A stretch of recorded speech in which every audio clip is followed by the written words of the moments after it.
To the day. Something very, very traumatic happened in my life, and I wrote a 12-page manifesto, which I've distilled to 5 minutes here, and I want to dedicate this to my friend Chris, who you'll soon meet. Today's his birthday, so happy birthday, Chris.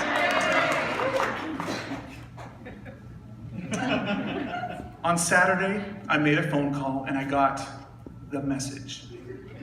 There had been a play being performed at the high school, and afterwards several members of the cast had gone over to David's house.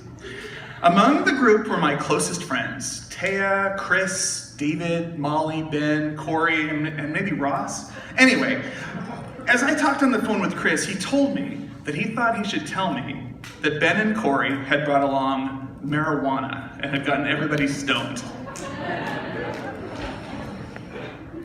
At that moment, I didn't really take the whole thing in.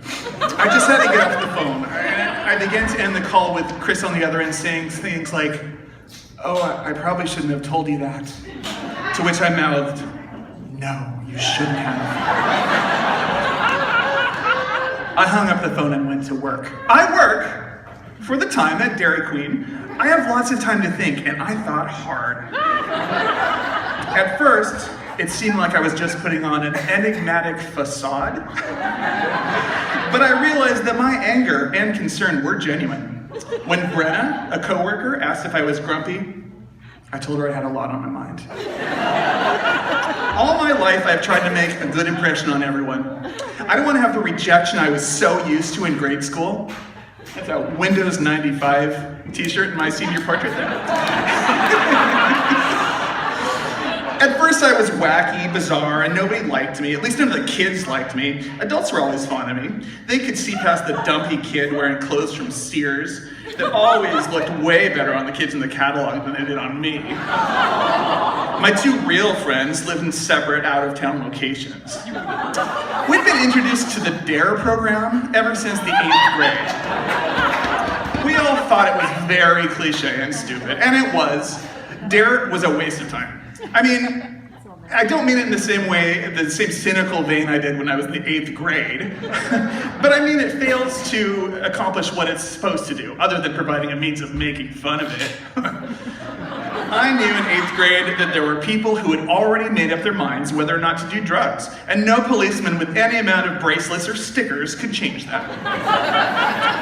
When I got to high school, I entered a whole new world. At last, there were nice people to talk to. Ben was my first friend from Mount Vernon, followed by Corey and Anna, etc. Around the second semester of my freshman year, my older brother's friend Ryan would come over on an almost nightly basis to watch Liquid Television or Star Trek or whatever. Anyhow, it got to the point where Ryan became coming over less and less to see my brother and more to see me. As time progressed, he began to drop hits about pot. He was all worked up because he so wanted to do pot, but he had to wait like 2 weeks until after he took his physical for soccer.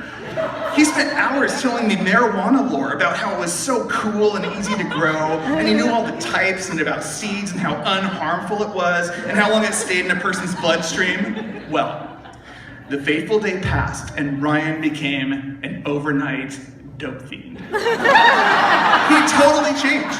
I remember sitting late one night in his blue Datsun listening to Cypress Hill, and he actually had a pipe. That night I came so close. Ryan was badgering me into trying it, and he had lit the pipe and it was all ready for me to take a toke. I didn't, however, and I will always be grateful.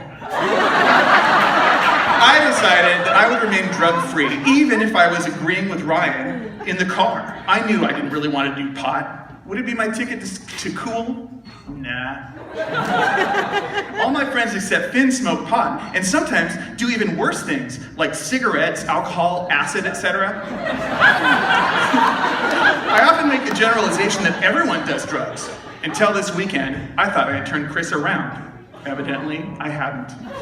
Chris had a past history with marijuana. On his debate trips and such, he had encountered and used drugs. He hasn't been in debate for a couple years, though, and I've been his almost exclusive friend for the past 2 years. I thought I'd made a better impression on him. I guess not. And that's what bothers me so much. Chris copies everything I do. I bought some Sergio Mendes records, and the next week Chris bought them too. I wear Hawaiian a shirt, and the next month, Chris's entire wardrobe is Hawaiian shirts. Everything, like a shadow. That's what's so bizarre.